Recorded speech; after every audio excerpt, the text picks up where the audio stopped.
When there's more than one of something, you're supposed to pluralize. Free cookies to anyone who got that reference. Hallo Leute, ich bin Katja und ihr seht Deutsch für euch.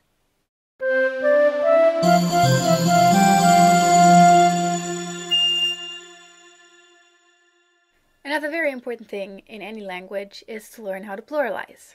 Okay, so firstly, the easy part. Remember the episode about our 3 articles? I only talked about the 3 singular articles in that one. Why?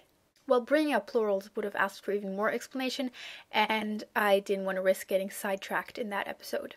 You may have noticed from our random words of the week that I always put 2 versions down here, and hopefully you've also figured out the second word is always the plural version and that it's always accompanied by the article die. So what are you saying? Plural is always female? Well, no.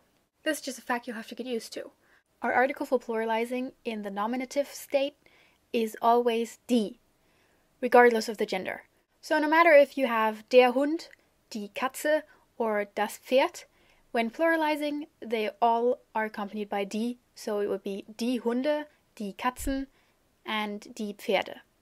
Unfortunately, pluralizing the nouns themselves is a bit more complicated in German. I know, what a surprise, right?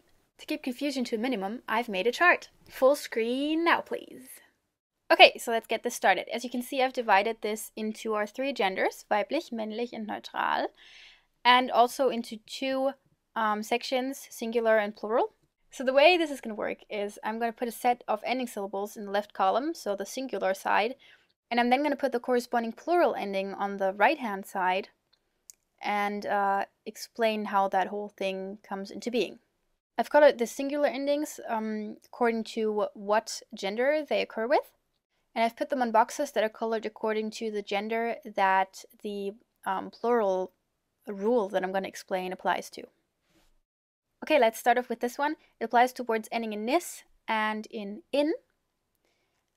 Nis is always neutral and in is always female.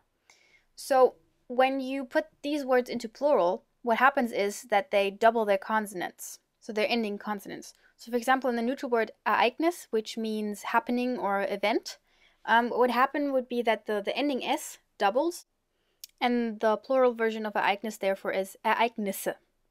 The same happens with the female word Lehrerin, which means teacher, a female teacher. So we double the ending n and we get Lehrerinnen. So this is fairly simple.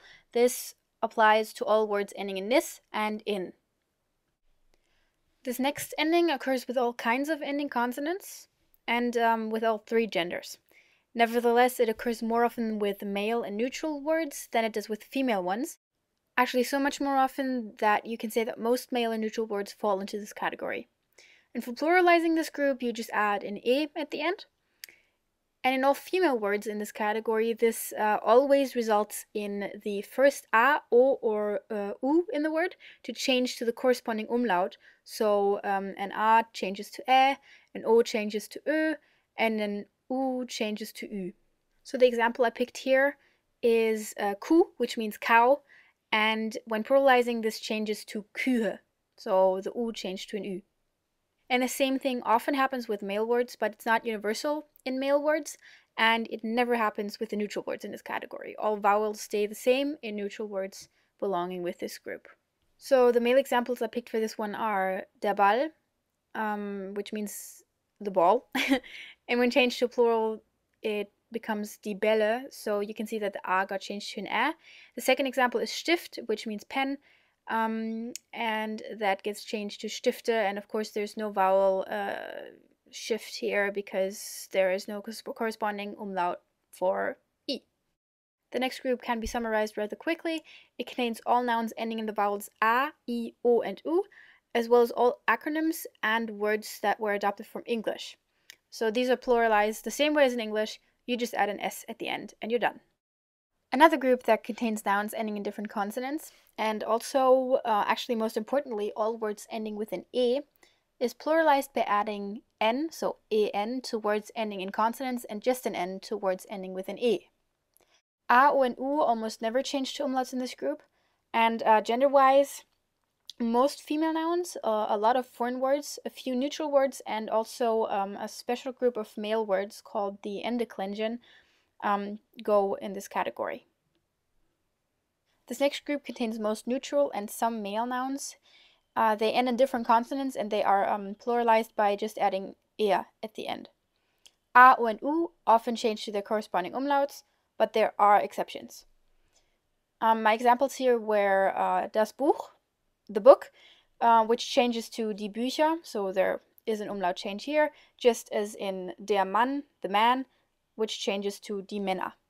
Once again, just in case you didn't notice, the er, when spoken, kind of sounds more like an a than an actual er.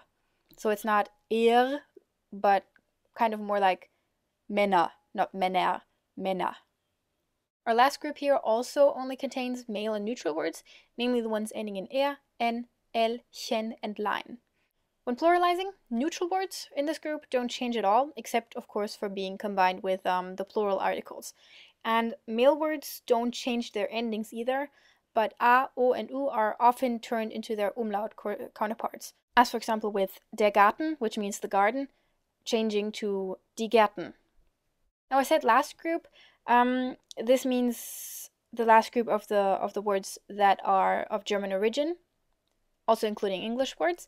There are some more rules for certain foreign words, but we'll leave those aside for now because there are not enough of those to confuse you even more. At least that, those were my thoughts on that. So I'm going to leave you with this. I know that was a ton of information all at once. Of course, it's entirely up to you whether or not you internalize this. You can also just ditch the chart and just learn along the plural version of every word along with the word itself. That's the smart thing to do either way, but I thought for the people out there who like to know why a language works the way it does, this would be useful information. Also, through repetition, these rules will make it easier for you to remember the plural versions instead of learning them along with every single word you learn. And that is it for today. Share and subscribe if you like what you see. And if you have any questions or other comments, let me know. Your random word of the week is Schildkröte. That word is used for both tortoise and turtle. Also, the name of this animal literally means shield toad. The more you know. Bis nächste Woche. Tschüss!